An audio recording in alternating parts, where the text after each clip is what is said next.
안녕하세요. 미래교회 우리 주캠 여러분. 자, 오늘은 주캠용 영상을 강의를 시작합니다.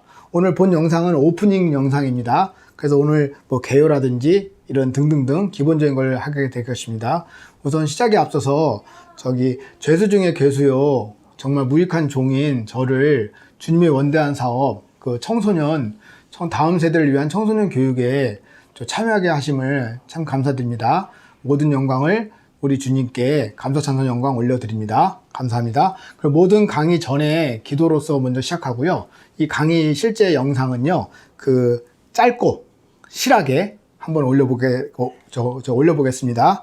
자, 오늘은 오프닝 영상으로 간략하게 중학교 공부 방법, 수학 공부 방법과 그 다음에 우리가 지금 타겟이 중학교 1학년 1학기거든요.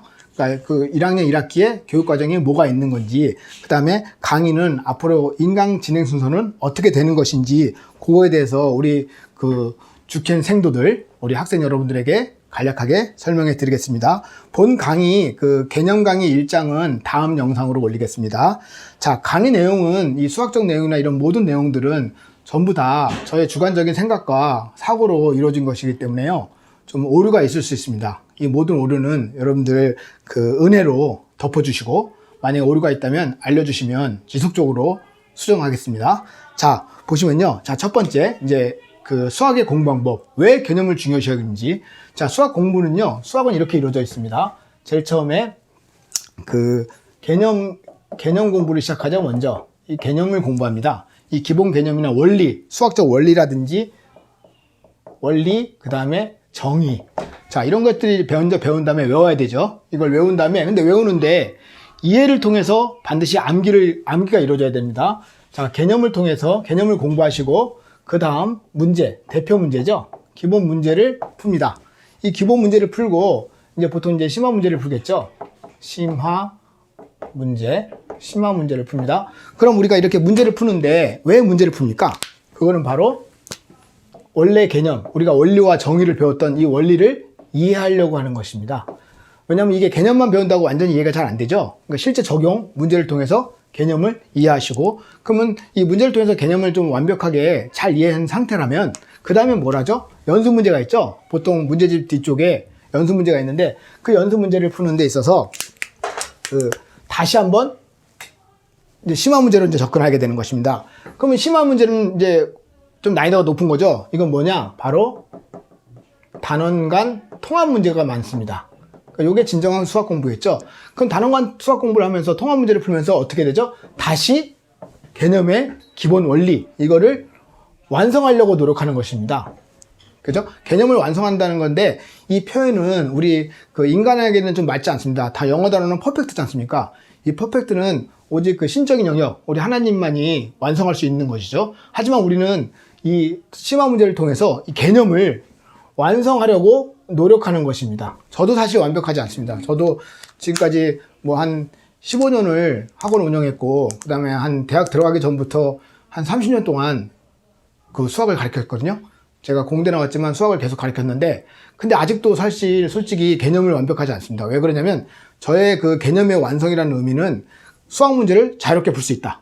어떤 제한이 없이. 그러니까 우리는 사실은 완벽하게 완성할 수는 없는 것입니다. 하지만 우리가 노력을 통해서 개념을 완성하려고 노력한다. 그런 과정이 필요한 것이죠. 자, 이제 두 번째, 중학교 1학년 1학기에 대한 교육과정을 설명드리겠습니다. 자, 중학교 1학년 1학기의 교육과정은 전부 큰 대단원 4개 단원으로 되어 있고요.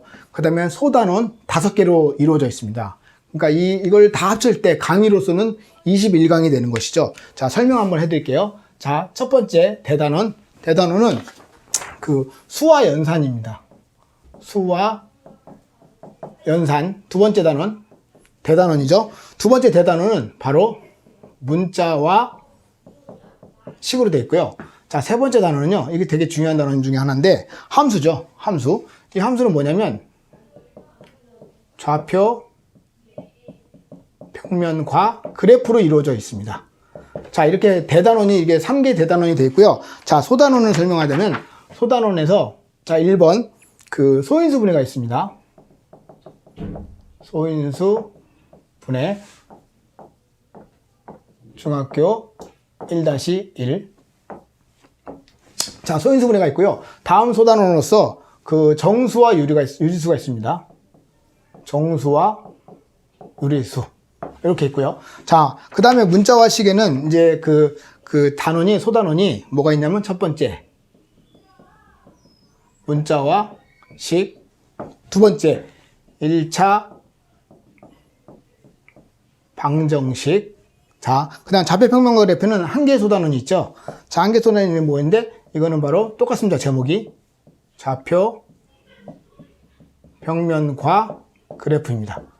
자, 여기서 보시면은 이제 강의로, 이제 강의 단원으로 말씀드리면은 이제 그 소인수분해 요 소강의가 4강을 준비되어 있고요. 4개의 강의로 제가 진행할 것이고요. 그 다음에 정수와 유리수도 6개의 강의, 6강으로 진행하고, 그 다음에 대단원 문자와 식에서는 요 단원은 3강, 그 다음 1차 방정식은 4강, 그 다음 좌표평면과 그래프는 4강으로 이루어져 있습니다. 그래서 총 다 합치시면 10, 17, 21. 그래서 총 단원으로 21강으로서 저희가 1학년 1학기를 마치게 되는 것입니다. 자, 여기서 보듯이 그 본 강의는 기본 개념과 이해와 암기를 통해서 자유롭게 활용할 수 있도록 그렇게 강의를 제가 준비하겠습니다. 21강을 통해서 여러분들이 그 수학이, 사실 중학교 수학은 그 학문입니까? 아닙니다. 학문이 아닙니다. 제가 보는 중학교 수학, 고등학교 수학은 그 여러분들이 대학에 가서 진짜 아카데미죠. 아카데미에 가서 진짜 학문을 준비할 수 있는, 학문을 공부할 수 있는 기초적 소양이라는 것입니다. 많은 것이 있죠. 기초적 소양이라는 건 국어, 영어, 그 다음에 뭐 과학, 그죠? 그 중에 하나의 일부라는 거죠. 이 수학이 근데 사람들은 굉장히 어려워합니다. 우리가 원리와 정의를 중요시 여기는 이 수학을 굉장히 어려워하는데, 여러분들이 이 단계 학문이거든요, 수학은요. 그러니까 여러분들이 차근히 이렇게 우리가 주말 캠프를 통해서 한 단계 한 단계 올라간다면 어느새 본인도 알지 모르는 사이에 갑자기 내가 본인이 어느 수학의 하나의 정상, 그 정상에 올랐다는 것을 알 수 있는 것입니다. 그래서 우리가 이 과정 중에서, 우리가 여러분들이 공부하고 여러분들이 노력하는 이 과정 중에서 끊임없이 하나님의 말씀과 기도로서 준비한다면 정말 주님께서 은혜를 베풀어 주셔서 쉽고 가볍게 수학을 정복해 나갈 수 있을 것이며, 여러분들이 수학과 함께 우리 예수님과 동행하듯이 우리 수학과 함께 동행하는 과정을 통해서 여러분들의 꿈을 이루는, 즉 하나님의 사역을 감당할 수 있는 능력을 갖는 그런 과정, 그 결과를 여러분들이 얻을 수 있을 것입니다. 자, 오늘 이 오프닝 멘트인데, 여러분들이 이 수학 과정, 이 공부 방법, 기본적인 공부 방법, 향후에 제가 여러 가지 재밌는 것들이 많습니다. 사실은 굉장히 수학에 관해서 우리가 재밌는 것들이 굉장히 많은데, 그런 것들, 공부 방법이라든지 그런 것은 차근히 하나하나씩 올려드리겠습니다. 그래서 기본적으로 정리하자면, 우리가 공부는 개념과 문제와 심화 문제를 통한데 지속적으로 개념을 반복해서 공부한다. 그렇게 보시고요. 우리가 중학교 수학에서는 그 1단원, 2단원, 3단원이 있는데, 이 모든 단원이 다 유기적으로 제대로 공부했을 때 우리가 수능과 연관돼서 맺을 수 있겠습니다. 자, 이상입니다. 감사합니다.